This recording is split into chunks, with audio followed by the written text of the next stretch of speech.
Bienvenidos y bienvenidas a Enclave Mediática en este día jueves 18 de agosto del año 2022. Un día como hoy asesinaron al poeta español Federico García Lorca. Así empezamos.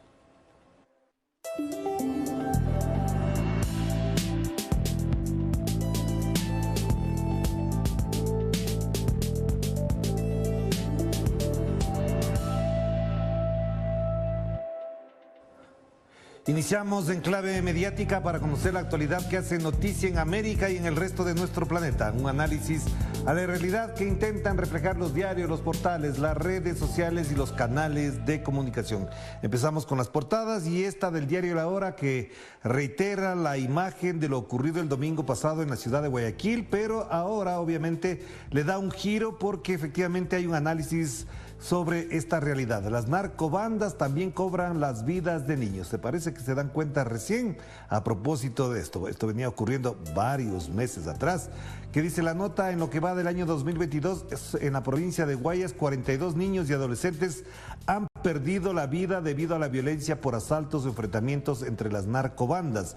En los barrios, las familias optan por no dejar salir a los menores, lo que impacta directamente en su desarrollo social, emocional, académico, pedagógico, en todos los sentidos. En la parte inferior, por supuesto, como reitero, se observa la imagen de lo que fue el ataque con explosivos en el barrio Cristo del Consuelo en Guayaquil, que puso en peligro, dice la nota, a las familias completas. Puso en peligro, asesinó a 3 familias ahí, nada más y nada menos, 5 muertos, más de 20 heridos, algunos de ellos mutilados y en grave situación de salud en este momento. Y en la parte inferior de acá se ve al secretario de Comunicación que dice resistencia al veto parcial para la mordaza correísta. Se reunió con los amigos de la prensa del gobierno, es decir, los amigos oficialistas, los periodistas allegados al régimen, para entre ellos acordar lo que debería ser el veto a la ley de comunicación. Por supuesto, ahí no están todos los demás periodistas, entre los que me voy a incluir. Por supuesto que no estamos de acuerdo con lo que plantea el gobierno. El secretario de Comunicación, el señor que se ve en la fotografía, que no preferiría ni siquiera mencionar su nombre, porque efectivamente el excluir de la reunión a los periodistas ecuatorianos solamente da cuenta de la forma en que quieren gobernar, con sus amigos, con la prensa oficialista, y a partir de eso decir la opinión pública dice que... La opinión pública de sus amigos, así es. Pero bueno, esta es la realidad del Ecuador de ahora. Pasamos a La Razón, el diario nacional de Bolivia, que señala en la parte superior: menos productividad, más países productores y bajos precios reducen las exportaciones de quinoa. Evidentemente desde Bolivia es uno de los productos fundamentales.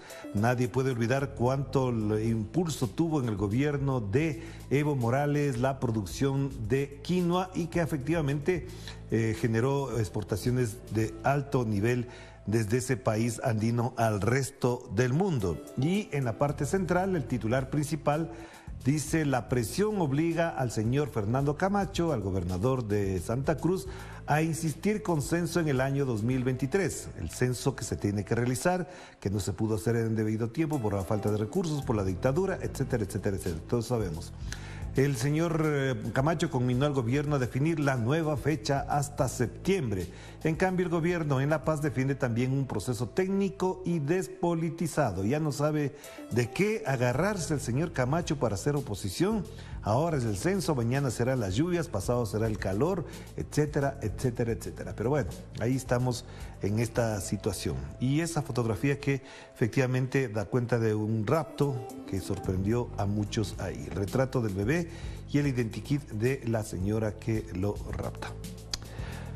Y esta es una fotografía que da cuenta de lo ocurrido el día de ayer, la voz de la calle, la enorme manifestación, como es tradicional también en Argentina, la movilización social permanente a propósito de la situación económica, y lo que destaca Página 2 es lo siguiente: una enorme multitud de trabajadores asalariados de la economía popular y beneficiarios de planes sociales respondieron a la convocatoria de la CGT, de la CTA y de la UTEP y marcharon del Obelisco al Congreso para repudiar a los responsables de la espiral inflacionaria. También respaldaron al gobierno, pero eligieron más firmeza frente a los formadores de precios y los desestabilizadores. Si uno ve en cambio las portadas de los otros diarios, va a ver que dicen cosas distintas, es decir, la marcha contra la devaluación, en contra de la inflación, en contra de la carestía de la vida, que efectivamente es una realidad, nadie va a negar que eso es así, pero eso no fue lo único ni lo fundamental en la marcha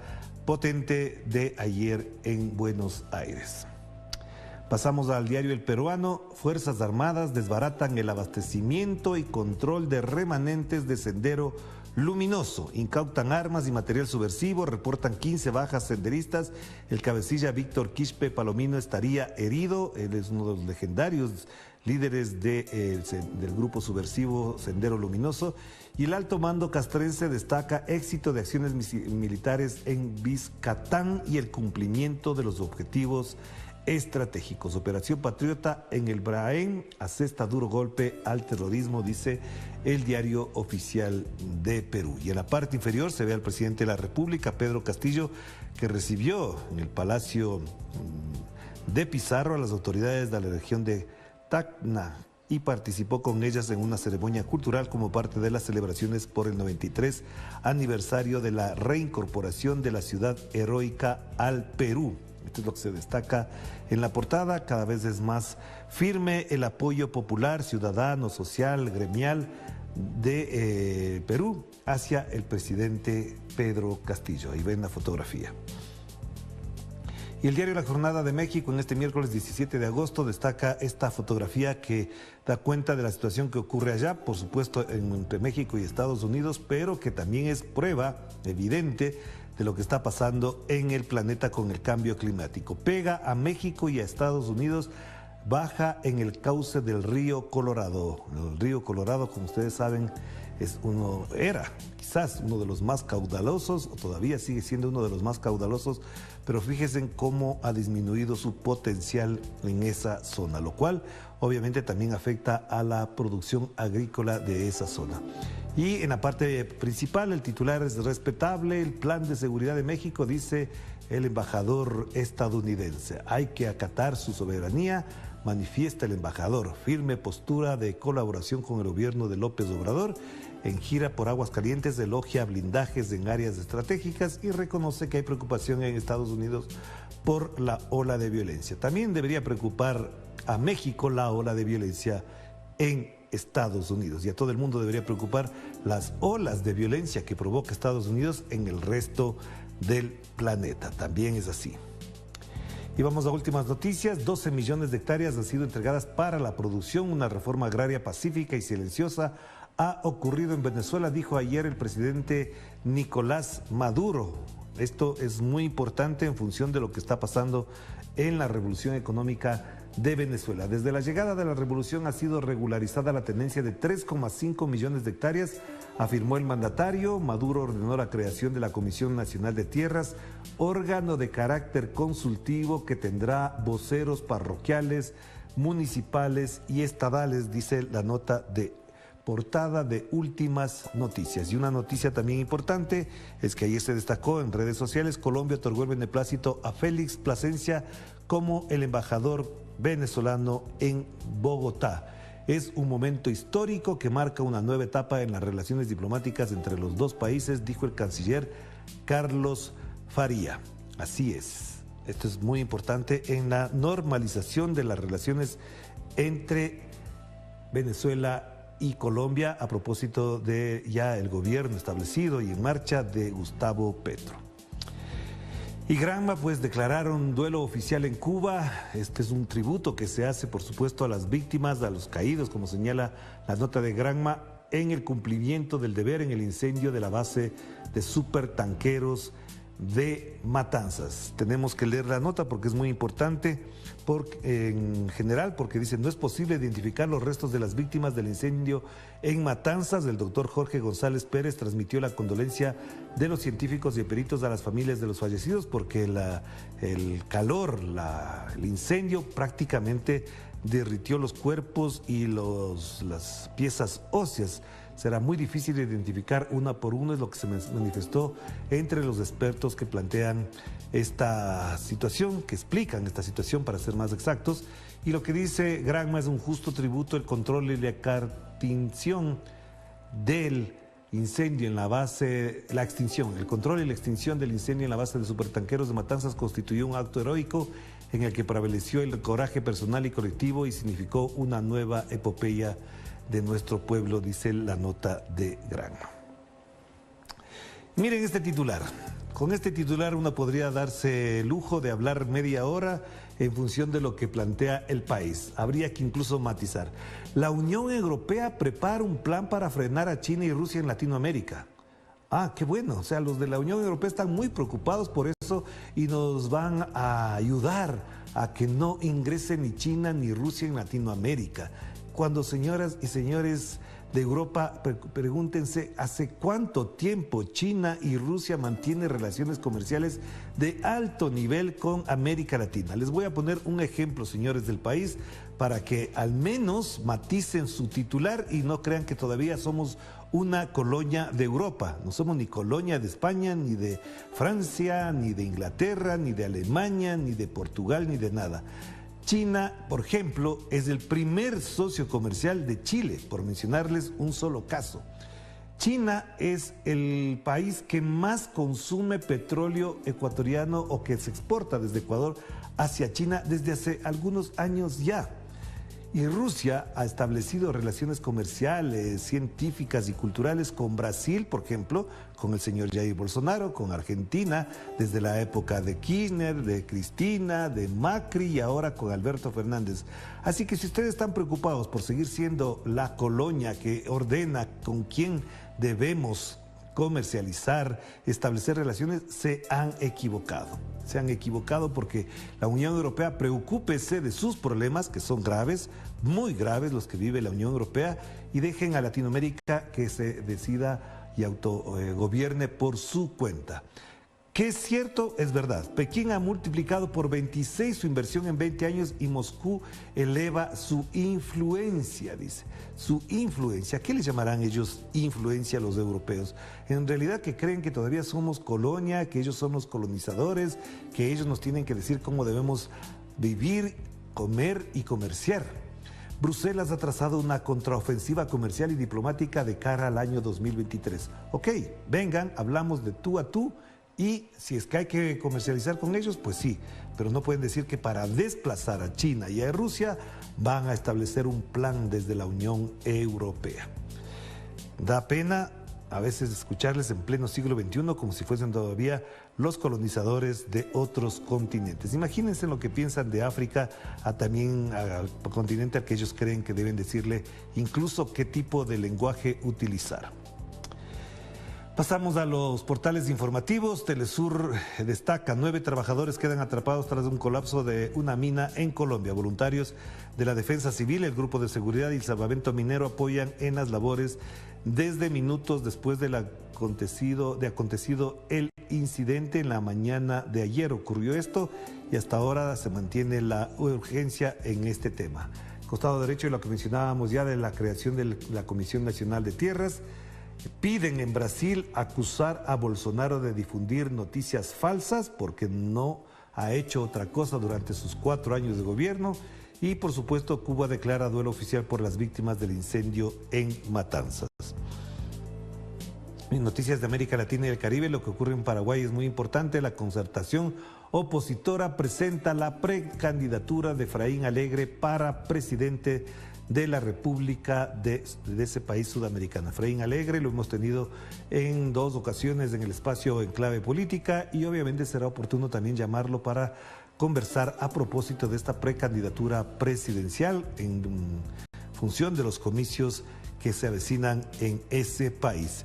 Y aquí hay una nota que se divulgó ampliamente ayer en redes sociales, en grupos de WhatsApp, no se la destaca aquí, pero qué bueno que Nodal lo tenga. Denuncian espionaje del gobierno contra Cuba. Es un espionaje ocurrido en Colombia. Es un síntoma del cambio que se vive en Colombia, porque en ese país agentes del gobierno colombiano como de Estados Unidos vigilaban al personal diplomático y a ciudadanos cubanos que tenían que ver si un diplomático iba a almorzar con un ciudadano cubano que tenía incluso algún tipo de relación de parentazgo. Pero el espionaje ahí está, espionaje internacional Operativo Objetivo Cuba, denuncian espionaje de gobiernos contra Cuba. No solamente era Colombia, por supuesto, como menciona, había otros países involucrados ahí. Pasamos a RT. Rusia denuncia que Kiev, es decir, el gobierno de Ucrania, prepara una provocación en la central nuclear de Zaporozhye durante la visita de Guterres a Ucrania.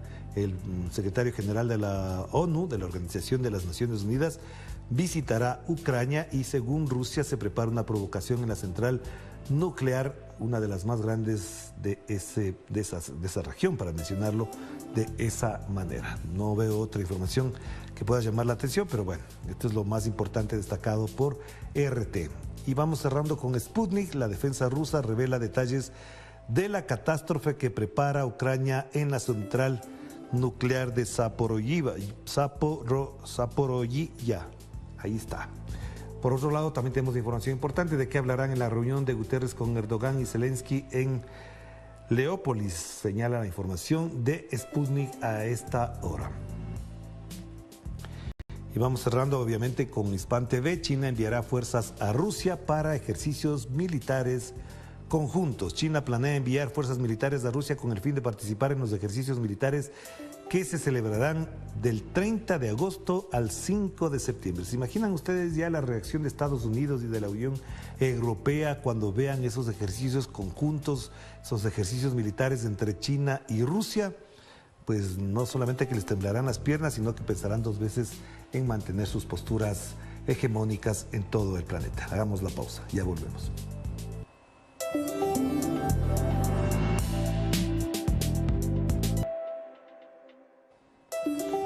Regresamos, estamos con ustedes con Enclave Mediática, el programa de Telesur que hace un análisis del tratamiento de la prensa sobre nuestra realidad.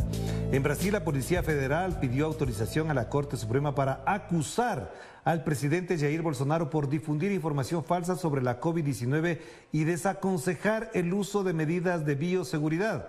Según un informe parcial del cuerpo policial, Bolsonaro habría cometido un crimen al desincentivar el uso de cubrebocas. A su vez, la policía afirmó que el mandatario, de forma directa, voluntaria y consciente, difundió la desinformación al decir que las víctimas de gripe española, en verdad, habrían muerto por neumonía bacteriana causada por el uso de las mascarillas. La respuesta de la Corte Suprema está en manos del ministro Alexandre de Morales, quien ordenó en el pasado investigaciones sobre Bolsonaro y su entorno por replicar noticias falsas y atacar al sistema electoral. Vamos hacia otro país. En Argentina, las organizaciones sociales y sindicales se movilizaron este miércoles para denunciar las maniobras desestabilizadoras de grupos empresariales que promueven la especulación y la inflación. Distintos movimientos gremiales se movilizaron desde las avenidas de Mayo a la 9 de julio en Buenos Aires hasta llegar a la sede del Congreso. Bajo el lema Primero la Patria, los movilizados expresaron su rechazo ante los efectos de la especulación en el poder adquisitivo de la vida de los ciudadanos. Los manifestantes denunciaron además a los sectores que buscan desestabilizar al gobierno, impulsando una devaluación que generaría un alto índice de pobreza en el país. Y asimismo abogan por mejoras salariales para hacer frente a los elevados costos de los productos básicos. El ingreso de los trabajadores. Quienes estamos acá queremos que nuestro salario sirva para llegar a fin de mes, queremos no perder poder adquisitivo y estamos claros que es en defensa propia, es en una disputa muy clara y es un mensaje también al gobierno del que formamos parte para que se recueste sobre esta movilización popular y que encontremos en el anhelo de encontrar una estabilización de las variables macroeconómicas, también defendamos el poder adquisitivo, el salario de los trabajadores y enfrentamos a quienes quieren llevarse puesto el ingreso de quienes vivimos de un trabajo. Durante la movilización contra la inflación y la especulación, el escritor Carlos Viani se pronunció respecto a la retención ilegal del avión venezolano y su tripulación. Escuchémoslo. Y se suma también, lamentablemente, al margen de esta enorme movilización, un reclamo legítimo. La verdad, nos avergonzamos como argentinos la injerencia de la embajada, del gobierno, del Pentágono, nuestro Poder Judicial no puede seguir arrodillándose ante la voluntad de una embajada o de un capricho de un concejal o de un juez de la Municipalidad de Nueva York. Esto es vergonzoso como argentinos, esta injerencia es insoportable. Señores jueces, tomen nota, el pueblo argentino jamás se arrodilló ante los poderosos. Y vean el ejemplo de Bolívar, el ejemplo de San Martín, de Artigas, de O'Higgins, de todos nuestros patriotas. El Poder Judicial con este acto nos avergüenza a los argentinos. Y este miércoles un grupo de palestinos realizó un homenaje a los niños asesinados por Israel durante los últimos bombardeos a la ciudad de Gaza. Ondeando banderas palestinas y carteles con los rostros de los niños asesinados, decenas de personas se reunieron en la playa de Gaza para realizar un acto conmemorativo y denunciar los crímenes de Estado de Israel. El pasado 5 de agosto, no olvidemos, bombardeos israelíes sobre el enclave costero palestino asesinaron a 48 personas, incluyendo a 17 niños, al tiempo que dejaron más de 300 heridos. En este contexto, los activistas de derechos humanos pidieron que se les brinde protección internacional a los civiles palestinos, especialmente a los niños. Escuchemos.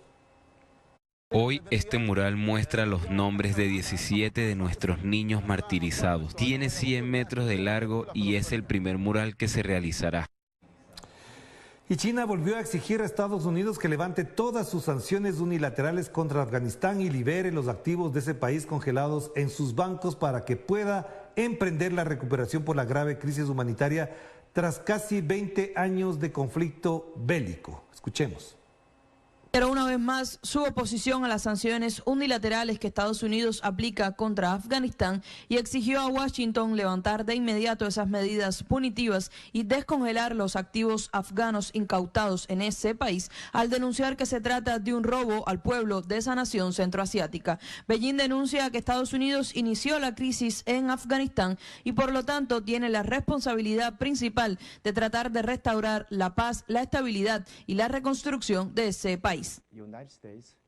Fue Xian Yong, enviado especial de China para asuntos afganos. Estados Unidos, justo después de 20 años con la ocupación de este país por parte de la OTAN, causaron mucho sufrimiento y de hecho son los causantes de todos los problemas y las crisis de Afganistán. Por eso todavía instamos a los Estados Unidos a que demuestren responsabilidad en la paz, la estabilidad y la reconstrucción de Afganistán. Y también instamos a los Estados Unidos a descongelar los activos del pueblo afgano para levantar sus sanciones de restricciones unilaterales para abrir la puerta a que llegue más asistencia internacional, regional y de países vecinos para esa sanción.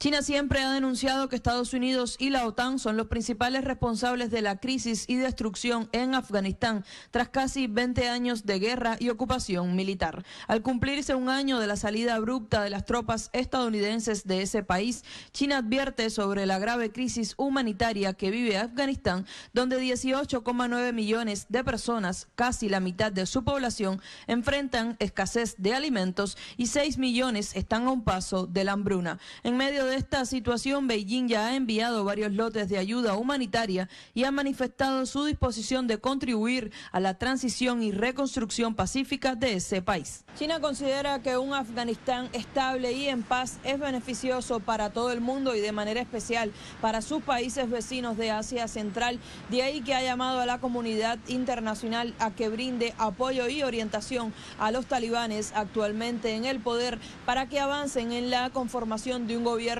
abierto e inclusivo que garantice la paz y la tranquilidad.